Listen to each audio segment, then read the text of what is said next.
Hey everybody, welcome to part 2. So last time we went over the tool and how it's used and how you can do it. So you can make your own little things, and you can go to the link in the description below of either video to kind of make your own little loopy systems, your feedback loop systems. The tool is called Loopy. It's by NickyCase. So as we went over, this is how it works. It kind of does positive and negative relationships. So he's like, well, come up with your own solutions to other problems. Now, one of the problems I've been seeing coming down the line, and recent news events have only kind of stymied it, has to do with the Supreme Court and how this system works and how this system is eroding by the two-party system. So instead of me blabbering at you for 20 minutes explaining what I'm talking about, let's use this. Let me try and challenge myself to use this tool in order to describe what's going on. So I pre-created some of these models, and we're going to go over them. So let's go to the Supreme Court. So basically, this is the idea of the Supreme Court. This is the premise of it. So I started with the amounts that, like these amounts here in justice, death, and like president thing don't matter too much. My biggest focus here is the Supreme Court bench count, which I started at full. So what happens in the system, as it's supposed to be right now, is the idea is that a full bench is a happy bench, and that we want to make the system make it so that the bench is always full. So when a justice retires or dies, it has a negative impact on the Supreme Court count. But at the same time, the president is told to select a Supreme Court justice to replace the one lost, because a full bench is a happy bench. So the president wants to go, hey, I want to make the bench full. And so he selects a guy, he sends it to the Senate for confirmation, the Senate confirms, and the Supreme Court is full and happy. So basically, this is the perfect world scenario. So here goes the death, and it's full again. So basically, as we go, and we can click it again. So basically, this is not a loop per se, this is a interactive sort of system where I say, this is my interaction with it, that a justice dies or retires. So when they die or retire, they lose one count from the Supreme Court bench, so it has a negative impact. So that count goes down. In the meanwhile, the president's making the selection, and then the Senate confirms that new selection, and then the Supreme Court is filled again. So that's how the system works in the ideal world. This is the idea that the forefathers had. It's like this: the two branches of government work together to fill the third branch, so that the two branches don't collude with one another willingly to weaken the Supreme Court, because both of them kind of have a say in the matter. And in a perfect world, that would work, and under that rule, that would be thinking. But as we've seen in the modern era, something's going wrong. And it all started when the Supreme Court lost Scalia a few years back, or was it a year? It was only a year ago? Yeah, it was only a year ago. Wow, seems like forever. But yeah, Scalia was lost at the end of the Obama administration. Scalia was sort of a pretty right-leaning bench member. So the Republicans are like, this isn't really fair that this Democrat who's already had a few Supreme Court selections is going to do it. So we're going to block any Senate confirmation. We're not going to allow him to do that. And what happened now is that this has kind of triggered a self-sustaining loop, which messes with this original scheme. Which messes with this scheme where a Supreme Court justice dies, and then, okay, we filled it again. So how did this impact this? So the best way I can describe it is by showing you another one of these loopy models. So here's part 2. It's a little spread out. Things are going to become more tight-knit when we move along, but here we go. So this is the same exact model, only we have this issue called party gridlock, which is now a part of this process because partisan politics has become so hard strained within the system of government that the two-party system is trying to erode away at our three-branch government, in essence almost trying to create a two-branch government where both parties are its own branch, instead of overriding basically the three-party system of checks and balances. I don't think people are purposefully trying to do this, but let's see why this is a problem. So what's the big problem? I mean, eventually they're going to do things right? So, well, we hope. But if the party gridlock continues, we're going to have an issue. So let's play. Let's do this again. So justice dies, okay? So let's slow it down a bit. stop, hold on, let's replay. Let's keep it slow. So Supreme Court justice dies. The same stimulation happens here. Has a negative impact on the Supreme Court count. President makes a selection. President makes a selection. It goes to Senate confirmation. Senate confirmation. Now this is kind of saying, well, in a perfect world, yes, it would go to the Supreme Court does. But this thing called party gridlock is happening, where the Senate goes, well, maybe not. Send it back to the president. You got to make another selection. Okay. Well, I'm going to select this guy. Senate goes, no, not really. Sorry. Try again. So basically what happens here is that in this slow motion, you say, oh, the bench is full, the bench is shrinking, the bench is full. Now, in real time, that's not really happening. The bench is remaining closed. So it more goes like this. It's sort of like the Supreme Court doesn't really get full.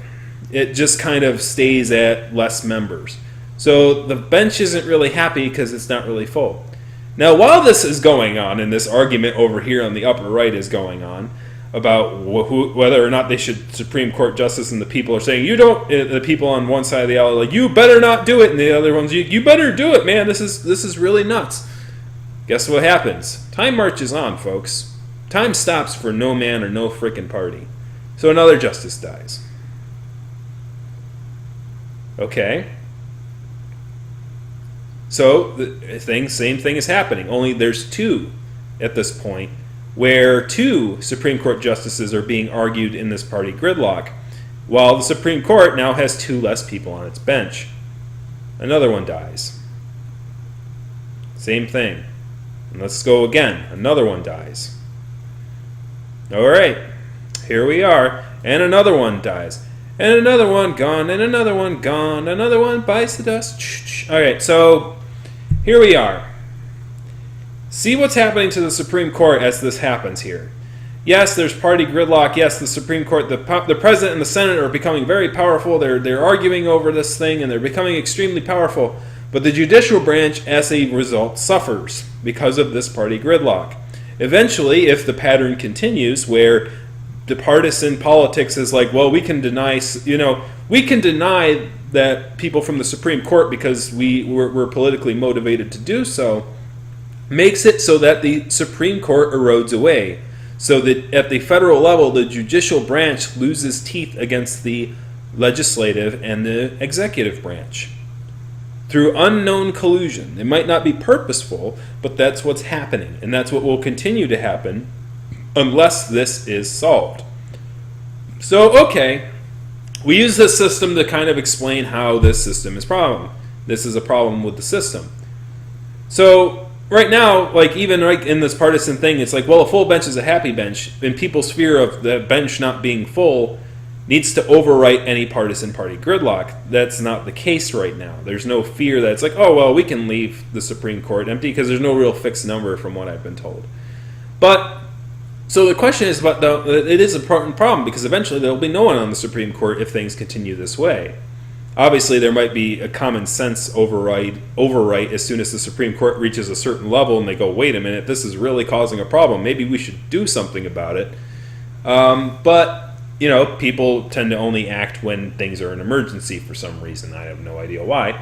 But let's solve the problem before it becomes a problem, right? So how do we solve this problem? Well, let's think about the foundational thing. What caused the party gridlock to begin with? Well, a justice died during Obama's administration, and Obama already had a Supreme Court justice pick. At least one. I think he had two. But so the Republicans are like, this is not fair. Many presidents don't even get to pick a guy. They don't get to pick a Supreme Court justice. So it being sort of luck-based and roll of the dice isn't really fair because he already had Supreme Court justice picks, so we're not going to let him have it. And, the Democrats sort of played it. The interesting thing is that the Democrats sort of played into it because they were like, oh, yeah, we're going to win the next election. They were kind of a little high on themselves. So they're like, oh, yeah, we'll win the next election. Let them push it back. Then when I get into office, I'll make someone who's further left from center. And then it's like, oh, and then Trump happened. And, that was not a good idea, now was it? So now we're in this problem. So, solutions. What do you think? How do you solve the party gridlock problem?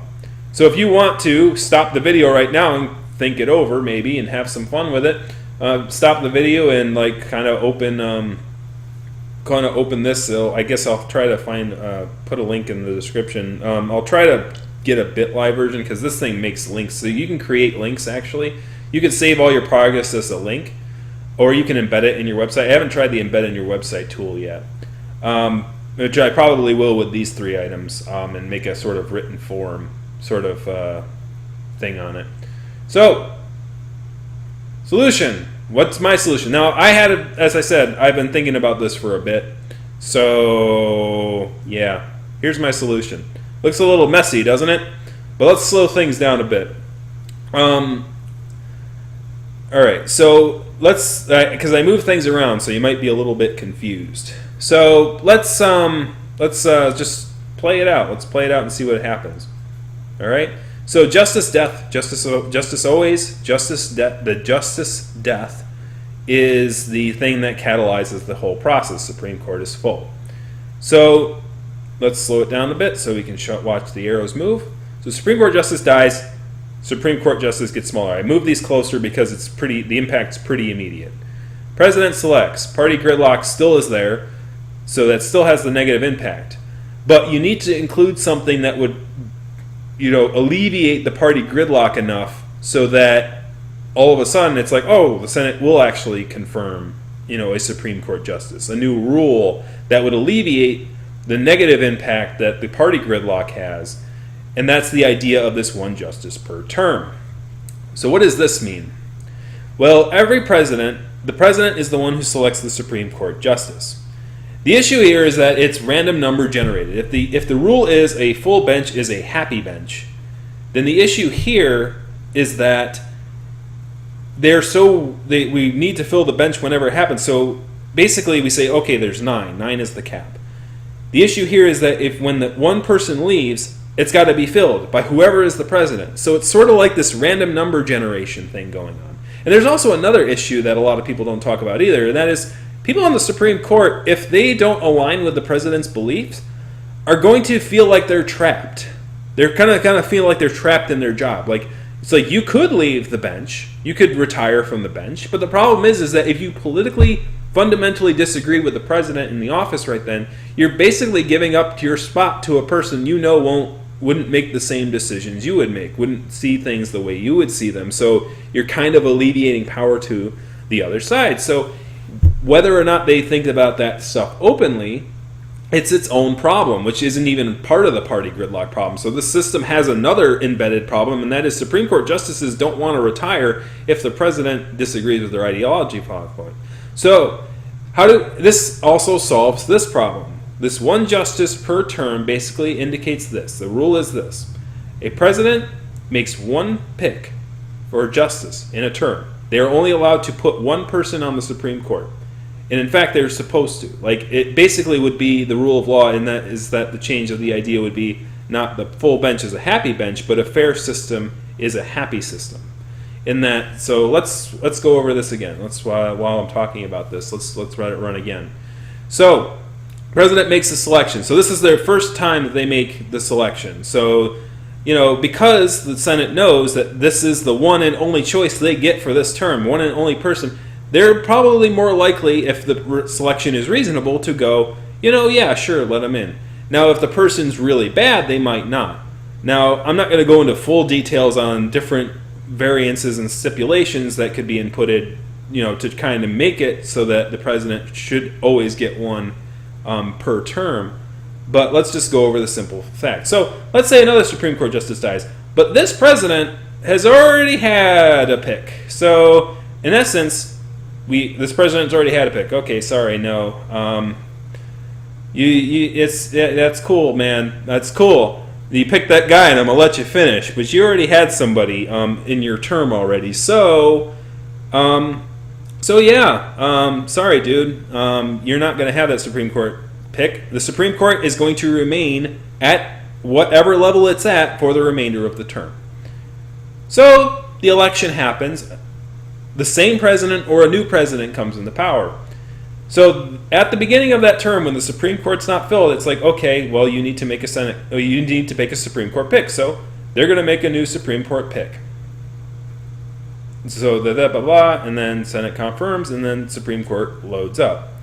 Now, this system, in a sense, is kind of overkill because this president had a pick, and the president is new, and we need a justice still has the impact. So let's say that the Supreme Court guy dies, and then the president had a pick, but the president already had a pick.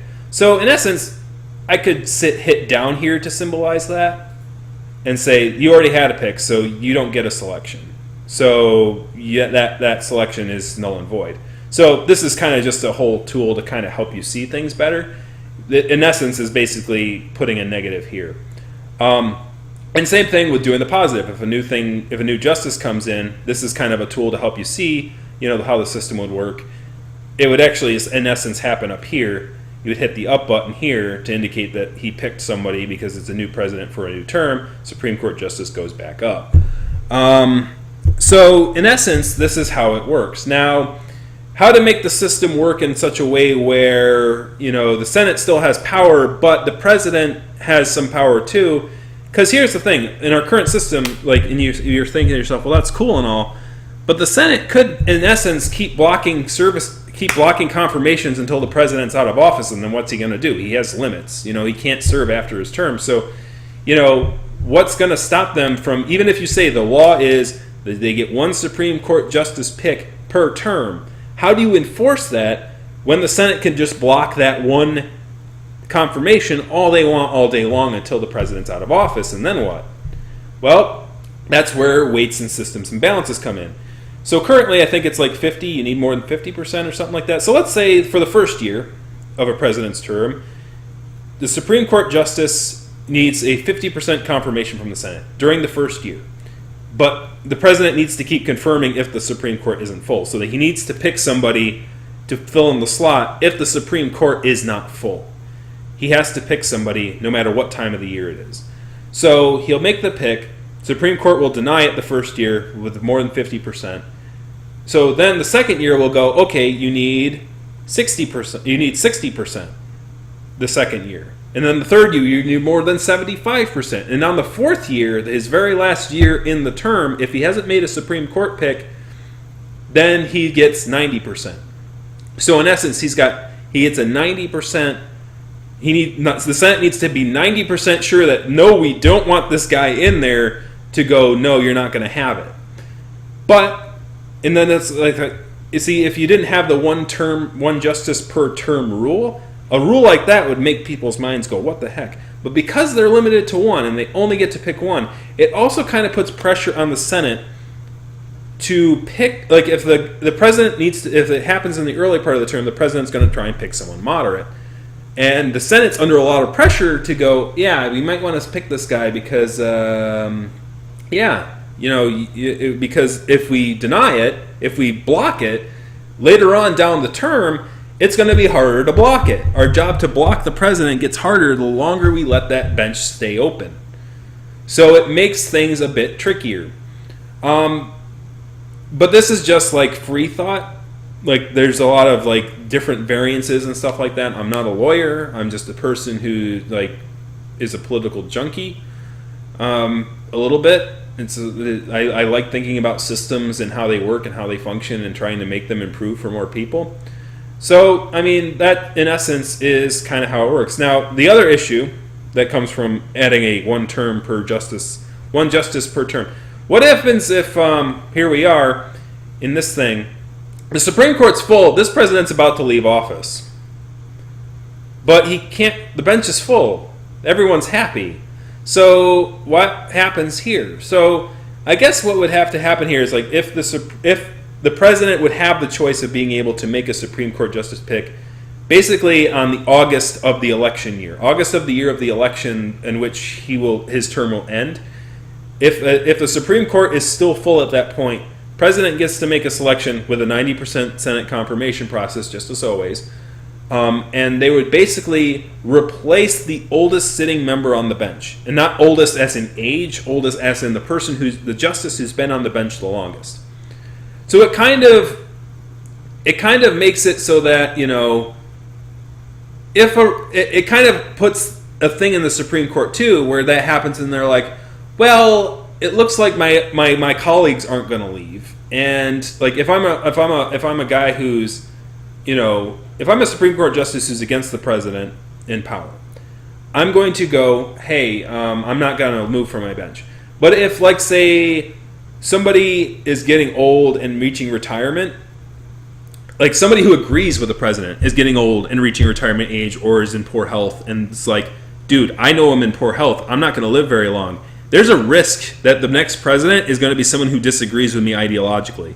And the bench is full. If I remove myself right now, even though I'm not the one who would have been removed anyway, it might be politically advantageous. It might be a good defensive measure so that the president will pick someone who I agree with to replace me, and then the system works fine. So it kind of also adds that layer to it, where it allows the Supreme Court justices to be more strategic with their careers in a positive manner than just being a blocking person. Because there's always the risk, if you stay on the bench, that the next president is not going to agree with you, and then you might be ousted in some other way, whether it be death, retirement, resigning, whatever.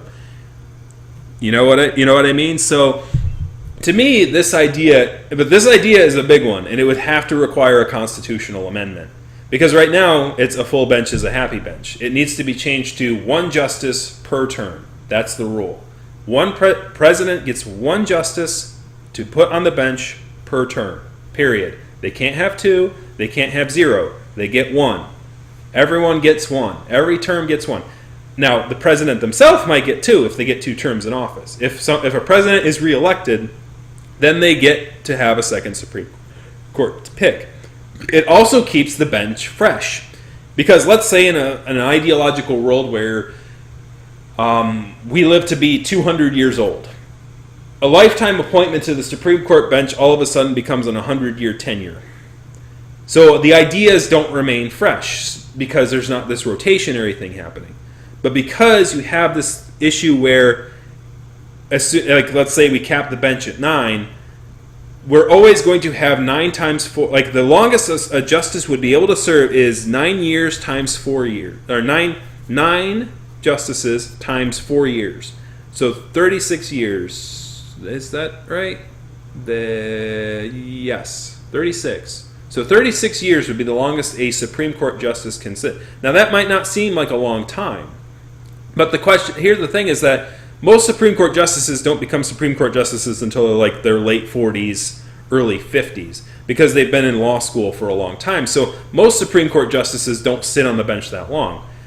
Point 2 on that, in saying that is actually 36 years is actually a pretty good chunk of time to be a Supreme Court justice, and it is actually probably arguably a lifetime appointment, is because when our forefathers created the document, guess how long the average lifespan was?